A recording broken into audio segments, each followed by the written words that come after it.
Hello, everyone, and welcome to Bet the Edge. Thanks for watching on our NBC Sports YouTube channel. It's V Money and the Well Capper, and we got six ranked college football games to go over today. Of course, Thursday Night Football, and we have been crushing Wednesdays, Drew. So, how are you? Any good bets you hit this week or anything? Well, so far, still looking for anything good for week 4. Week 3 was lackluster in terms of kind of marquee matchups, but boy, oh boy, did our handicap last week come through in absolute all gold. What's funny is a lot of times I don't originate college football myself. I basically just am kind of scouring the web, talking to friends, trying to get information, trying to get ahead of market moves, and for the most part, the sharp accounts and the sharp players destroyed week 3.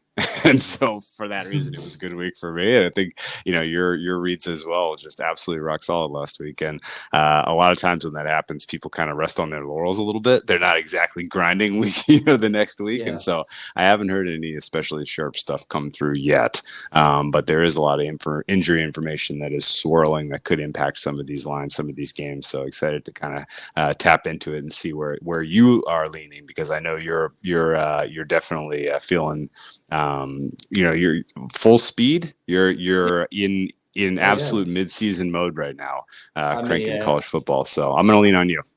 I'm not trying to brag too much, Drew, but yeah, I am leading the pack when it comes to Brad, Eric, and Drew on our college football shows. 19-9 so far. And following up an 8-1 week like we had in week 2, you don't want to like you said, take it off, be easy. You want to still continue to do the same type of research, follow your looks. We went 5-3. So I'm happy with that. And I got some looks for this show that I'm definitely going to go over. Before we talk Florida State and Clemson, though, I need you to do this when you see Jay. I need you to tell Jay, Vaughn said, don't you ever talk about George Pickens like that again. All right? Make sure you say it like I said it, because he thinks Deontay is better. And we had a little disagreement on Monday. So that's all I'm going to say, Drew. Let's talk FSU at Clemson. The Seminoles are laying 2.5 points as the road favorite, over under at 55.5. You said there might be some news on this game. I have a couple points to make, but where are you leaning, especially if the news you hear may be true? Well, that's okay. The Florida State Clemson side is interesting too, because at -2.5, this is basically road chalk or pass. And for what it's worth, Clemson has looked, far from the team that was expected to start the season. People had this team among their potential Final Four. People had this team as likely to win the ACC. And right now, this doesn't even look like the toughest game on Florida State's schedule. But that said, Florida State on the inside of 3 is kind of surprising to me, considering what a truck they looked like in the first couple weeks of the season. So pretty clearly, the familiarity between opponents, the fact that Clemson is, started slow but playing better, is worth noting. But I got to tell you, man, Florida State's the more talented team. Assuming that they come into this game focused, assuming that they come into this game healthy, tough for me to see how they don't get the win. Clemson is trying to get it done with a bunch of guys who realistically did not measure up to either recruiting potential and or just not well developed, particularly on the defensive side of the ball so far, from what I can tell you. So Florida State should be able to score here. Florida State's offense in particular has been sort of the engine that's been the most obvious. And you go back to the LSU game, these guys were absolutely electric. And so it's tough for me to say that the road chalk isn't the right side. And you don't get rich betting college football divisional favorites on the road. That's just it's not a hot angle. Breaking news, it's not a hot angle. But that said, this does look like a decent opportunity for Florida State to continue success. And if you like them at -2.5, you probably like them to make the college football playoff. And so maybe you just play it that way, because they could lose this game and still find their way to win the ACC and still find their way into the Final Four, I would guess, just because of the ceiling they've shown to the early part of the season.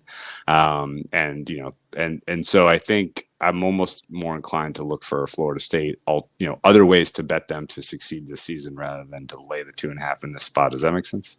Yeah, absolutely. And I think Florida State's one of the 4 hottest teams to be betting for the college football playoff. I think you would probably throw them in the conversation. You put Michigan in the conversation, Penn State and Notre Dame.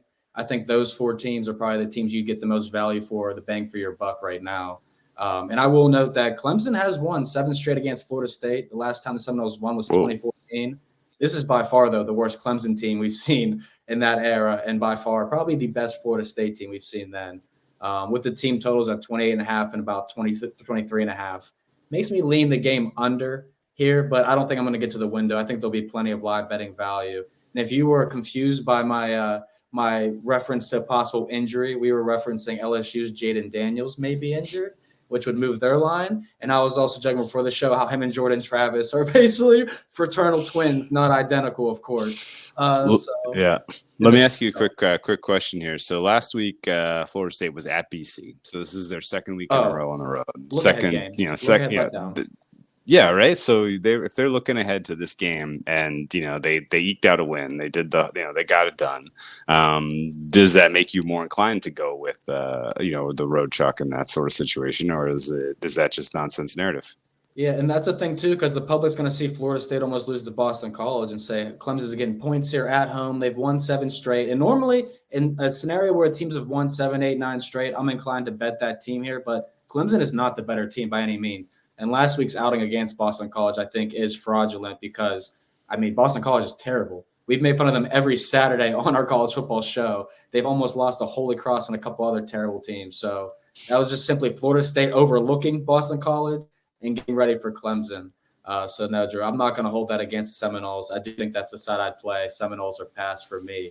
But my question to you is, even after the Buffaloes almost lost to the Colorado State Rams, do you believe, Deion Sanders' voice, do you still believe they could cover 21 at Oregon with a total sitting at 71.5? Bo Nix should have no problems scoring points in this game. You would think, man, but boy, oh boy, did Oregon look rough against a couple of teams that can that can punch. And the Texas Tech game is still fresh in my mind. Obviously, the fact that they didn't cover was one of the more hellacious beats of the season so far. But the fact that result is on paper and it may be inflating Oregon to a degree, and the fact that Colorado had such a hard fought win last week, and maybe people are thinking this team the bubble has popped a bit in terms of their perception. This is probably Colorado or pass. I think the Colorado question any given week is, can they go score for score with their opponents? This total is sitting at 70.5. I think realistically they're going to need to get to 28 points in order to get a cover, and I think the Oregon defense is susceptible enough to make that happen. Now Oregon, boy oh boy, could they score 56 here? Probably. I think that's sort of that's the paradigm you're facing here. Is it 46? Okay, wow. Okay, yeah, that's a big old number. I know that TCU's team total was 41.5 earlier this season when they played against Colorado, and they made that number by the hook. And that TCU team, it turns out, is not as good as this Oregon team offensively. Yeah. So Colorado on the road is going to get scored against, but Colorado against this Oregon defense should score. So I'm inclined to take the points here. I'm inclined to look for a Colorado team total over. And if the impossible happens again, where Colorado gets out to an early lead and can play from ahead, then maybe they even pull off the victory here. I will say that last week's hard fought win, I don't hold that against them. Like, in-state rival, Colorado State's been hearing how great Colorado is for going on 3 weeks. Like it was pretty clear that you got their absolute best effort, and Colorado should be able to at least come into Autzen and give them something of a test. So I guess I'm leaning Colorado. I didn't realize I was going to be involved in this game. I especially didn't think we were going to see 20.5 points after the way the market's been respecting the Buffaloes. But I think that's the side. Yeah, it's hard not to want to bet Colorado getting such a big number because offensively it looks like they can hang with anybody. And when I kept looking at all these numbers, all the notes I've had was too high or just right, ? Like Oregon's team total, 46.5. If they hit that, they're barely touching that. The first half total, 37.5. That's as high as we're going to see in a first half total all season.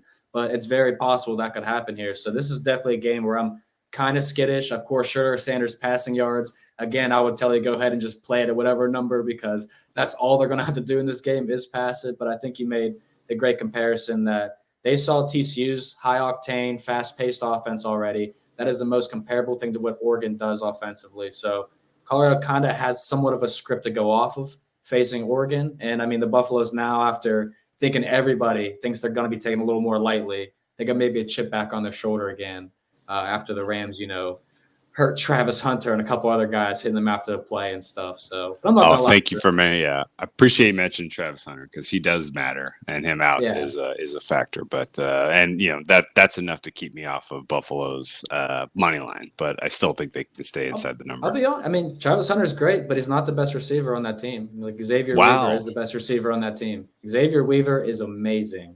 All right, he's been one of our prop guys. We bet 2 straight times on Saturdays. But fantastic numbers, fantastic receiver. He'll be an NFL slot guy for sure.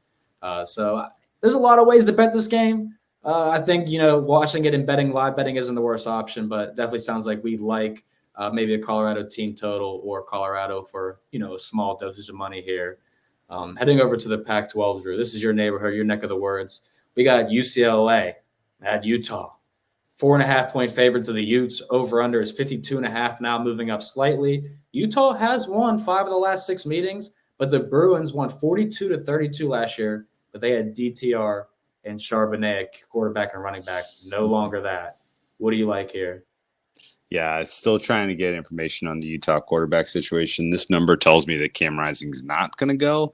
And total tells me that he's not likely to go. But I got to tell you, I've been impressed every time I've watched this Utah backup when he's been at home in particular. And I think their offensive coordinator is pretty a guy to watch. Head coach obviously is well decorated at this point. Like he's a bona fide. And in general, I think Utah should have no trouble getting into the 30s in this game. So give me the Utes at home in a game that I think is going to be one of the more entertaining contests of the week. Yeah, honestly, it will be, Drew. And, it's interesting because when Utah made their couple comebacks the past weeks, they had Bryson Barnes at quarterback, and for a few times, he could not move the ball whatsoever. He looked like he needed replaced. And they did that with Nate Johnson, and he's mobile enough that he shakes up the offense a little bit. Not as mobile maybe as, Cam Rising could be on the run throwing the football, but running wise, dual threat, Nate Johnson gives them a new identity to that offense they've been missing with Bryson Barnes. So I actually agree with you. I think Utah's team total over would probably be the best bet. You can get that a shade under 28, which is a key number, if you can get 28, which is 4 touchdowns. So I do like the Utes, and historically they've been the right side and they're at home, the elevation factor too. So I think that's the side to go, Drew. Short and sweet there on that one. Where are we going next, my friend? How about to the worst game of last week? I hate the Alabama Crimson Tide. I gloated about them covering the first half spread and what they were going to do to USF. They were abysmal. Taylor Buckner, please don't ever touch an Alabama football field again. Ole Miss is going on the road to Bama as a 7-point underdog. Total sit at 54.5, which actually come down since yesterday from 56.5 and 57. Looks like the under is a good bet. Alabama quarterback situation is definitely up in the air, and no matter what, I don't think it'll be an ideal situation for them. But the Crimson Tide have won 7 straight against Ole Miss. Drew, what do you like? Expecting Milroe to go for Alabama. He has to. But this is Ole Miss money line. Yeah, it's definitely Ole Miss or pass. Yeah, it's Ole Miss or pass, and I got to tell you, the Ole Miss had a tough road test in Tulane a couple weeks ago. I'm not sure if you saw that. Tulane's quarterback was scratched. There was a guy they weren't really prepared for. He put 17 on him in the first half, and that team fought back hard. It was a really impressive road win. I thought that Mississippi was able to come back in that game. Ultimately, they get the cover, but it was on a garbage defensive score towards the end as Tulane was struggling to do anything. But I think Mississippi is a little bit better than market, and I think Alabama is a lot worse than the market says right now. This Bama team is just not anywhere close to as talented as you normally expect from Nick Saban's squad. He doesn't seem as invested in developing this talent for some reason. I can't put my finger on it. But the X factor in this game is I believe Mississippi is coming in much healthier than people realize. This is a team that was dealing with a couple of pretty impactful injuries to some of their skill position groups, some of their offensive line, defensive line guys have been banged up. And all of a sudden, this is about as healthy as I think we've seen this team. And Lane Kiffin on an opportunity to really kind of kick some dirt on Nick Saban. I think they get this win, man. I kind of don't even really care about the 7 points. I think I'd rather go for the high variance upside and just take Ole Miss outright. Yeah, so what I actually forgot to say this when we were talking about Colorado, because Colorado has, 4 or 5 ranked games against UCLA, Utah, USC, all these teams. You almost want to just skip the points and take the money line in those type of games and get those payouts instead. Because even if you win 2 or 3 of those, you're making substantial amount of money with as much as underdogs they are. But that's Colorado, referring to Ole Miss here in particular. Alabama, beat them 7 straight, but only won by 6 last year at Ole Miss. Super competitive game. And the thing I like about Miss is the offense is so fast paced. They're a top 5 team when it comes to run plays played, or whatever it's called, Drew. But they're like Tennessee when it comes to getting plays. Their pace of their pace of play. Thank you. We're not in basketball season quite yet, but Ole Miss is right up there with the best of them when it comes to that. Alabama can't keep pace, but with Jalen Milroe, a quarterback that gives them the dynamic ability they had, it kind of seemed like last week the Alabama team just didn't want Buckner to be the quarterback. Like, they preferred Milroe. Like, Milroe's their guy. That's what it seemed like the offensive line, the running backs, the receivers, they're all playing like to me. So maybe we do see a spark from Alabama because Milroe's back under center. Is it enough to make me back the Crimson Tide? No. I'm with you, Drew. It's Ole Miss or pass. I even hate the over. I think the over would be a good play just because of Milroe's in. Like I said, the offense has to look better. I kind of want alt spreads. Mississippi to like win take by you 7 Ole plus, Miss -3, right? Because if Ole Miss is as healthy as people are saying, and if they show up and play a complete game, like Kiffin's not taking his foot off the throat. He's going for every he's going to be running trick plays in the fourth quarter up 7, so up 14. He's going alt. I think I'm going alt spread shopping on Mississippi, and in fact, if I can only have one college football play this week, I think it's the Rebs. I love that. I probably won't go to the window, but I'll throw them in my middle money line sprinkles on our Saturday show for sure. I think I almost nailed an insane money line sprinkle parlay this weekend, Drew, on the show. We had Missouri, Florida, and then we had Mississippi State against LSU, who lost by like 30. And that wasn't competitive. It was only 36-1 odds. So if you want to come and try and get another one with us this Saturday, make sure you check us out. Round robin. We're going to run it back, baby. We're going to run it back. It's Brad Thomas, Eric Froton, and myself, Vaughn Dalzell, answering all your college football questions for week 4. It's literally a huge week of top 25 games. We have 6 of them, and we're going to cover all of them, including number 6 Ohio State, headed to South Bend for a battle with number 10 Notre Dame, which is Saturday night on NBC and Peacock. I cannot wait to watch that game, and you better believe I'm taking the home dog, Drew. But we'll get there. I don't want to spoil too much. All right. My best bet of the week, though, is what we're going to talk about first. It's Rutgers at Michigan. -24 spread, over under 44.5. Guess what my bet is, Drew. Tell me if you learned anything from last week's Big Ten handicapping. I don't have a read on this one, man. Rutgers is a team that I have been wrong on every time I bet them this season, so I'm going to need some help. What do you got? I got you here, baby. It's the team total under 9.5. Okay. Now, again, we ran on Michigan. Oh my God. Yeah, we love it. It stinks. It's disgusting. It makes me sweat. But that's the only way we want to do it Saturday at noon, baby. This is a big game for Michigan. Yeah. Homecoming against Rutgers. It's a smackdown. The Big Ten season opener and the return of Jim Harbaugh after a 3-game suspension. All right. Michigan's only allowed one touchdown this year, which is an NCAA best. Rutgers, the last 4 trips to the Big House, averaging 10.3 points per game. This is right on the number. I don't think Rutgers scores a touchdown, Drew. So under 9.5 is my best bet this week. I got a second best bet on the show, but you got to come to the show to hear it, though.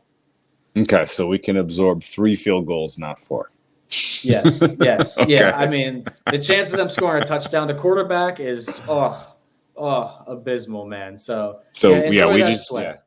we We just gotta hope that there's not 9 points on the board. Michigan gets pinned and they take some intentional safety or something like that. That would be all time. If I bet this game, that's how this goes. Yeah, well, that's me and Rutgers this season. They allowed 6 points in the first quarter last week, and they didn't allow a point the rest of the game. If it happens, Drew, don't worry, baby. Just put that seatbelt on and stretch it a little tighter. Just a little tighter. We'll be all right. Heading over to another game, though, I kind of like the under in. I'm confused on how to play because I'm not going to lie. I'm going to talk some smack on my friend Eric Froton here.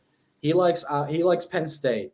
And his game picks, Drew, have been so bad that I might bet Iowa. And I told him, stick to props, my friend. So Iowa's going to Penn State. Iowa's actually won 2 straight against Penn State, all right? 23-20 last year and 41-21 last time they were in Beaver Stadium. Total's at 40. Right now it's coming down, which makes me think, Cade McNamara may not be able to move the ball too much on Penn State. But I don't know if Drew Allar, a.k.a. the Josh Allen of college football, what they call him, is going to be able to do that to Iowa. So what do you think in this game? I mean, I think if James Franklin didn't show a propensity for making sure he's playing for the cover, then I would take the 14.5. You got a competitive Iowa squad this season. They haven't been winning lucky. They've been winning. They've been performing well. Against fine competition. So they should be able to go give the Nittany Lions a game effort now.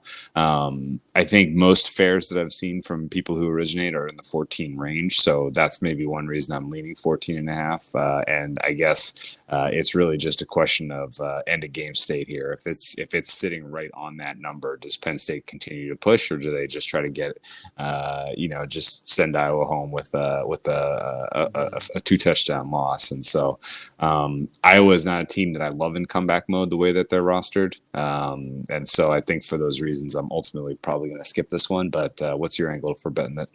Yeah, well, when you look at the numbers, because Cade McNamara played Penn State before, actually at Penn State when he was with Michigan, he snapped.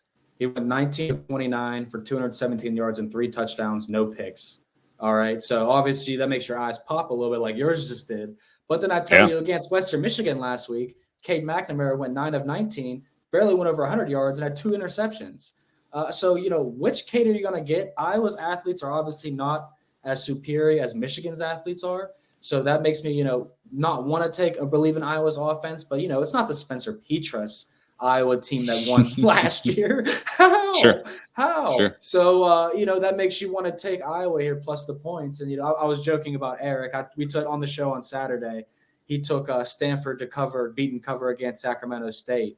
And I said, if this loses, we're going to fade every game pick you give out for the rest of the season. And Sacramento State won by 7. So we told him we're taking Iowa's money line as a joke. But honestly, I do think Iowa is a little live here, at least to cover this 14.5. I mean, you're getting that hook. You need Penn State to, like you said, press on the gas. I don't think they do that, Drew. So if you force me to, I'm taking Iowa. Am I confident? Not so ever. I'm much, much, much, much, much more confident fading the Ohio State Buckeyes on the road. All right. Now, this is a hot topic because this look-ahead line in the offseason, we talked about this, I want to say 3 or 4 weeks ago on Bet the Edge, about how Ohio State was laying 7.5 or 8 to Notre Dame. And we said this number could come down if Sam Hartman really looks like the Sam Hartman we expect. Now the line is 3. 3 points. Over-under sit at 54.5. Sam Hartman, mama, he is that man. 13 touchdowns and no picks, Drew. Heisman pick looking good. I like the Irish. I think they win. I think Marcus Freeman gets his first signature win here at home. Yeah, I mean, I don't know what else to say besides Notre Dame looks like a well-run team. Like Marcus Freeman should get all of the props in the world for putting this, this group of players together and developing them into, a quality overall team. I don't even think that the shortening in the look ahead is entirely about Notre Dame because Ohio State looks a little toothless. I had relatively little question about the Ohio State offense heading into the season. Marvin Harrison Jr., obviously a guy that you put at the very top of your board. And in general, they have a scheme that succeeds year in, year out because of all the talent that they bring in.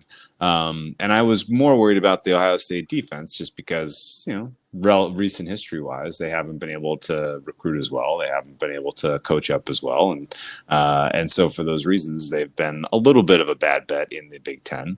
But it's actually, I'm a little more worried about what this offense is capable of doing here, because if Notre Dame, this place is going to be electric. If Notre Dame is clicking offensively here and Ohio State's forced to answer or come back, then all of a sudden I think they're in deep trouble. Comeback mode for this Ohio State team is what especially spooks me. There's a game state here where Notre Dame gets the lead, and that's it. And so I think this is Irish or pass. Yeah, I mean, I'm not questioning in comeback mode whether the talent of the wide receivers or the running backs could definitely get it done or make some plays for Ohio State, but it's the quarterback position. Kyle McCord, I mean, I don't believe in it. If we're talking about winning the turnover battle, it's obviously in Notre Dame's favor. If we're talking about the defensive edge, it's in Notre Dame's favor. I mean, Ohio State has 5 sacks through 3 games. And they've played some terrible teams. Indiana, Youngstown State, and Western Kentucky. Obviously, last week I said take Western Kentucky team total under 17.5. Slam dunk that. It came through for us. But, stepping up to Sam Hartman on the road is going to be something I don't think Ohio State is ready for by any means. It's a money line play, plus the points and the money line play. No question for me. That's one of my 2 money line sprinkles.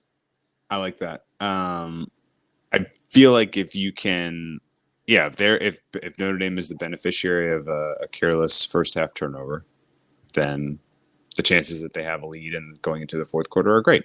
I think they can turn up the pressure and really force the quarterback to come back on them, which I think favors Notre Dame. I mean, there's just a lot of games here that are kind of pointing in favor of the Golden Domers for me, and the in general, I think you're getting the better quarterback, you're getting maybe the better coach, and you're getting a team at home with plus the points. So this is a pretty airtight handicap as far as I can tell you.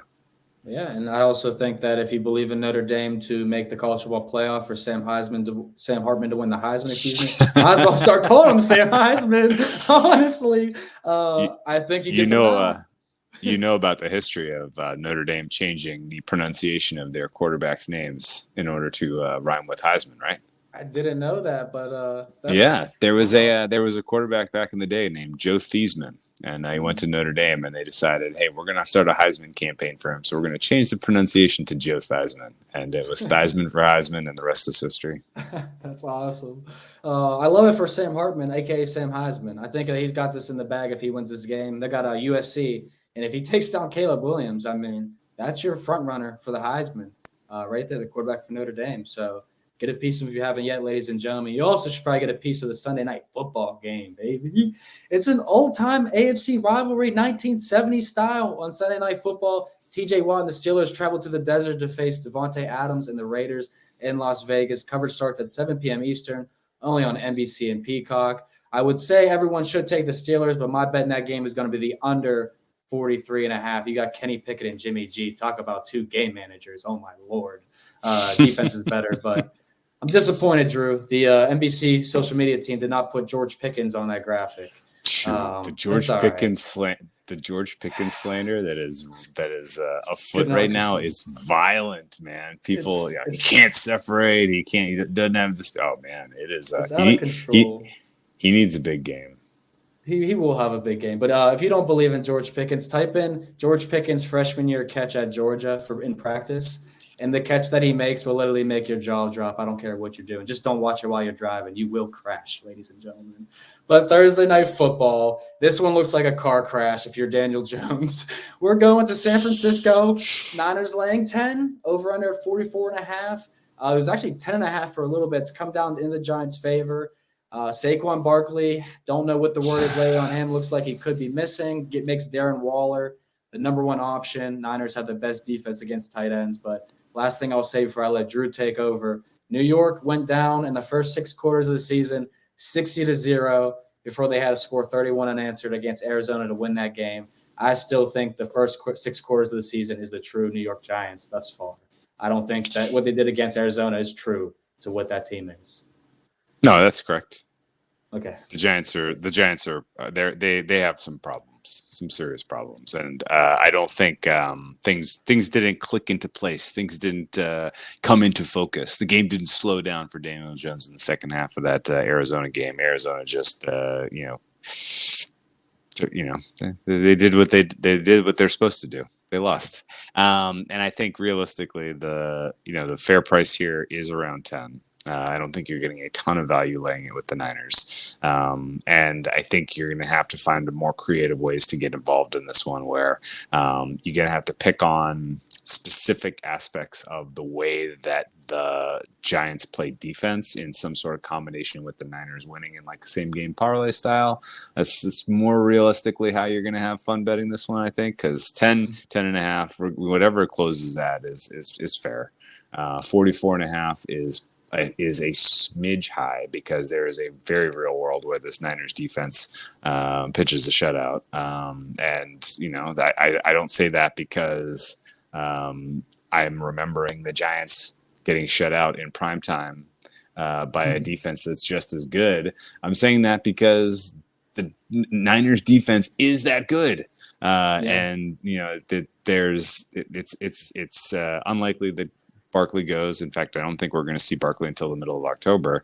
And this Giants offensive line is not protecting Daniel Jones well enough that he can operate this offense. And so the Niners pass rush is perfectly rostered to absolutely roil this Giants team. I think the realistic final score here could be something in the ballpark of, we'll say 30-7-ish. I think ultimately the Giants need to regroup, find ways to, improve this team. And I think it's going to be pretty clear sooner than later that, they're not competing for a playoff spot this year. They're evaluating some players on their roster who they've brought in who aren't, performing at the level that was expected. Only guy I really have any affinity for on this Giants roster right now is Andrew Thomas. He's a blue chipper on one side of your line, and maybe he can match up with Nick Bosa and kind of prevent him from absolutely ruining this game. But there's enough redundancy for Bosa that I still think it's going to be super tough for the Giants to find their offensive feet here. And it's worth mentioning this is the Niners' first home game, week 3. Place should be pretty electric. I think the Niners faithful, although. Was it their first home game, or was last week in SoFi a home game for the Niners? Because it was very tough to tell. It was very tough to tell. Honestly, week 1, 2 at Acrisure Stadium as a Steelers fan, it was kind of hard to tell. Yeah, the Niners faithful are feeling it right now. They have visions of the Lombardi Trophy, and I can understand why. This is a top 3 team in the NFL as the way that they're performing right now. Actually, realistically, top 2. And I think. Primetime game like this, they're going to flex a little bit at home. So I love the way that, in general, a guy like Deebo Samuel matches up with this Giants defense. The Giants tend to put their corners on islands. They like to get a little bit aggressive when it comes to pass rush. And Deebo Samuel can absolutely run circles around this linebacking crew and these safeties. So much in the way that I thought, some of the other, kind of squirrely fast, running back, wide receiver hybrid guys, gave the Giants fits last year. I think Deebo's going to do it here. So I think that's a fun way to kind of compound what is the most likely outcome here. What do you think the angle of attack is? So the best bet for me and the one that I already played was the Giants team total under 16.5. I did lose on the Rams last week. I was shocked to see the Rams continue to keep up that pace of play and be able to move the ball, but Giants are not that type of team. I'll take Matthew Stafford over Daniel Jones every day. And Andrew Thomas is actually out too. So, he is? Yeah, he's going to be out for this game they announced. And it's a short week. So, the Giants, what is going to keep – how do they score on the Niners in this Niners home game, the home debut? The first half team total is 6.5 plus 114 to the under. You're getting plus money for the Giants not to score 7 in the first half. The second half line is 8.5 for New York, which I think is entirely too high also because we know, especially last season, but historically speaking, the Niners have been the best second half defense in all of football. They have shut down teams and not let them score touchdowns. So even the Giants in comeback mode, I don't like that against the Niners. The Cardinals for sure. Was I hanging out with some friends and continue checking my phone trying to live bet the Giants last week? Yeah. When they go down against 14 to the Niners, am I doing that? No. Not at all. So I think the team total unders are all the ways to attack the Giants here.